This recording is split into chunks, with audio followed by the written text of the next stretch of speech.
ಒಬ್ಬ ಶಾಸಕರಾದವನು ಯಾವುದೇ ರಾಜಕಾರಣಿ ಆಗಲಿ ಅವನಿಗೆ ಅವರ ಕ್ಷೇತ್ರದಲ್ಲಿ ಅವರ ಭಾಗದಲ್ಲಿ ಏನು ಜನರ ಬದುಕಿಗೆ ನಾವು ಒಂದು ಬದಲಾವಣೆ ಮಾಡ್ತೀವಲ್ಲ ಅದು ಭಾಳ ಮುಖ್ಯ. ಸುಮ್ಮನೆ ಓಟ್ ಹಾಸ್ಕೊಂಡು ಬರೀ ರಾಜಕಾರಣ ಮಾಡ್ಕೊಂಡಿರೋದಲ್ಲ. ನಮ್ಮ ನಾಯಕರು ಮಾಡಿದ್ದಾರೆ, ನಾವು ಅವ್ರಿಗೇನು ಕೊಡ್ತೀವಿ ಅಂತ ಭಾಳ ಮುಖ್ಯ. ಆ ದೃಷ್ಟಿಯಲ್ಲಿ ಇವತ್ತು ನಾವೆಲ್ಲ ಸೇರಿ ಒಟ್ಟಿಗೆ ಈ ಜಿಲ್ಲೆಯಲ್ಲಿ ನಾವು 4 ಜನ MLAಗಳು ಒಂದು ಮಾದರಿಯಾಗಿ ಕೆಲಸ ಮಾಡ್ತಾ ಇದ್ದೀವಿ. ಇದು ರೈತರಿಗೆ ನಾವೇನು ಕೊಡ್ಬೋದು, ಅವರ ಆರ್ಥಿಕವಾದಂಥ ಶಕ್ತಿ ತುಂಬೋದು. ಸೊ ಹಂಗೆ ಅವ್ರು ಬೆಳೆಯುವಂಥ ರೇಷ್ಮೆ ಇರ್ಬೋದು, ಅವರ ವ್ಯವಸಾಯ, ತರಕಾರಿ ಯಾವುದೇ ಬೆಳೀಲಿ ಅವ್ರಿಗೆಲ್ಲ ಜನಕ್ಕೆ ಉದ್ಯೋಗವನ್ನು ಸ್ಥಳದಲ್ಲೇ ಕೊಡಬೇಕು ಅನ್ನೋ ದೃಷ್ಟಿಯಿಂದ ಮಾಡ್ತಾಯಿದ್ದೀವಿ. ಸೊ ಈ ಬೆಂಗಳೂರು ದಕ್ಷಿಣ ಜಿಲ್ಲೆ ಮತ್ತೆ ಹೆಸರನ್ನ ಉಳಿಸ್ಕೊಂಡು ಇವತ್ತು ಅವ್ರಿಗೆಲ್ಲ ನಾವು ಯಾವ ಶಕ್ತಿ ಬಂದಿದೆ ಅನ್ನೋದನ್ನ ಪ್ರತಿಯೊಬ್ಬರಿಗೂ ನೀವು ಕೇಳಿ.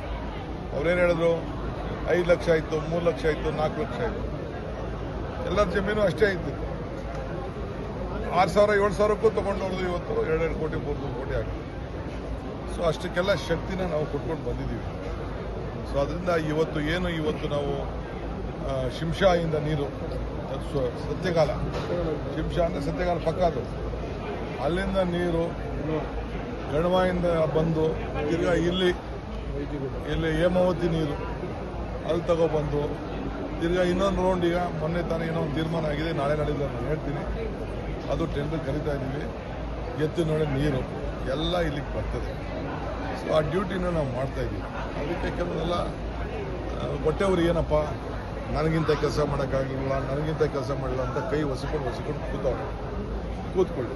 ಸರ್, ಬಜೆಟ್ ಇದೆ, ಜಿಲ್ಲೆಯ ಜನ ಏನು ನಿರೀಕ್ಷೆ ಮಾಡ್ಬೋದು ಸರ್? ಏನ ಬಜೆಟ್ ಇದೆ, ಜಿಲ್ಲೆಯ ಜನ ಬಜೆಟಿಂದ ಏನೋ ನಿರೀಕ್ಷೆ ಮಾಡೋ ಅವಶ್ಯಕತೆ ಇಲ್ಲ ರೀ.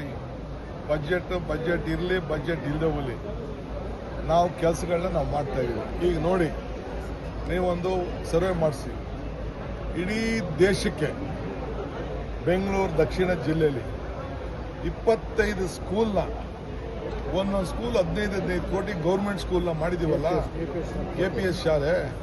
ಯಾರೊಬ್ರು ಮಾಡಿದ ಬಜೆಟ್ನ ಬರ್ಸಿದ್ವ ನಾವು? ನಾವೇ ಅದಕ್ಕೆ ಸೃಷ್ಟಿಕರ್ತರು, ನಮ್ಮದೇ ಕಾನ್ಸೆಪ್ಟು. ಈ ಸ್ಟೇಟ್ ಲೆವೆಲ್ ಅದಕ್ಕೊಂದು ಪಾಲಿಸಿ ಕೂಡ ನಾವು ತಂದಿದ್ದೀವಿ ಇಡೀ ರಾಜ್ಯಕ್ಕೆ. ಸೊ 2,000 ಸ್ಕೂಲ್ ಮಾಡಬೇಕು ಅಂತೇಳಿ ನಾವು ತೀರ್ಮಾನ ಮಾಡಿದ್ವಿ. ನಮಗೆ ಬೇರೆಯವ್ರಿಗೆ ಬೇಕಾದ ಬಜೆಟು, ನಮಗೇನು ಬಜೆಟ್ ಬೇಡ.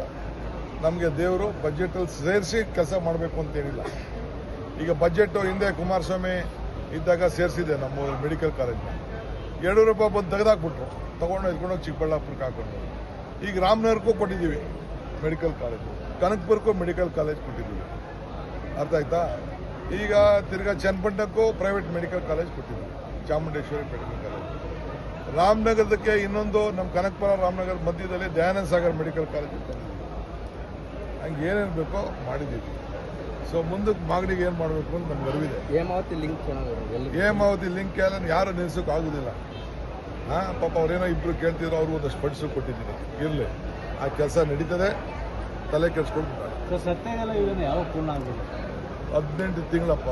ಇಲ್ಲ ಇದಲ್ಲ ಸತ್ಯಕಾಲದಿಂದ ಮಧ್ಯೆ ಗ್ಯಾಪ್ ಅದು ಇದು ನಡೀತಾ ಇದೆ, ಚಾನಲ್ ನಡೀತಾ ಇದೆ, ಚಾನಲ್ ಕೆಲಸ ನಡೀತಾ ಇದೆ, ಅದೆಲ್ಲ ಆಗಿದೆ. ಅಲ್ಲಿಗೆ ಹೋಗಿ ಸ್ಪಾಟ್ಗೆಲ್ಲ ಹೋಗಿ ಬಂದಿದ್ದೀವಿ. ನಾನು, ಇವರು, ಯೋಗೇಶ್ ಎಲ್ಲ ಹೋಗಿ ಬಂದಿದ್ದೀವಿ. ಆ ಕೆಲಸ ಕೂಡ ಸರ್. ಈಗ ಆ ಬಜೆಟಲ್ಲಿ ಜಿಲ್ಲೆಗೆ ಸಾಕಷ್ಟು ಸಿಗುತ್ತೆ ಅನ್ನುವಂಥ ನಿರೀಕ್ಷೆ ಇದೆ ಸರ್. ನೋಡಪ್ಪ, ಆದ್ಮೇಲೆ ಜಿಲ್ಲೆಗೆ ಸಾಕಷ್ಟು ನೋಡಿ, ನಾನು ಬಜೆಟ್ ಸುದ್ದಿಗೆ ನಾನು ಹೋಗ್ತಾ ಇದ್ದೀನಿ. ಪಾಪ ಬೇರೆಯವ್ರಿಗೆ ಬಜೆಟ್ ಬೇಕು, ನಮಗೇನು ಬಜೆಟ್ ಬರಲ್ಲ. ಪೆನ್ನು ಪೇಪರ್ ಅಂತಲೇ ಇದೆ. ಅಲ್ಲ, ಆ ಬಗ್ಗೆ ಎಲ್ಲರಿಗೂ ಕೂಡ ಇದೆ ಸರ್. ಪೆನ್ನು ಪೇಪರ್ ಆದ್ಮೇಲೆ ಏನು ಸಿಗುತ್ತೆ ಅಂತ ಸರ್? ಬಜೆಟ್ ಆದ್ಮೇಲೆ ಏನಾದರೂ ಬೆಳವಣಿಗೆಗಳು ಜಿಲ್ಲೆ ಕಾದು ನೋಡಿ ಸರ್. ಈಗ ಶಾಸಕರೆಲ್ಲ ಪ್ರವಾಸ ಮುಗಿಸ್ಕೊಂಡು ವಾಪಸ್ ಬಂದಿದ್ದಾರೆ ಸರ್. ನಿಮ್ಮನ್ನೇನಾದ್ರು ಭೇಟಿ ಮಾಡಿದ್ರಾ? ಹೇಳಿ, ಶಾಸಕರುಗಳು ಸರ್ ಪ್ರವಾಸ ಹೋಗಿದ್ರು. ಎಲ್ಲಿಗೆ? ವಿದೇಶ ಪ್ರವಾಸ, ಫಾರಿನ್ ಟ್ರಿಪ್ಗೆ ಸರ್. ವಿದೇಶ ಪ್ರವಾಸ 15 ಜನ ಅದು ಬಂದಿದ್ರಲ್ಲ, ಎಲ್ಲ ಬಂದು ಮಾತಾಡ್ತಾವ್ರಲ್ಲ, ಅಲ್ಲೇನೇನು ಬಂದೋ ಮಾಡ್ದು ಅಂತೆಲ್ಲ ತಿಳಿಸ್ತಾರೆ. ಸರ್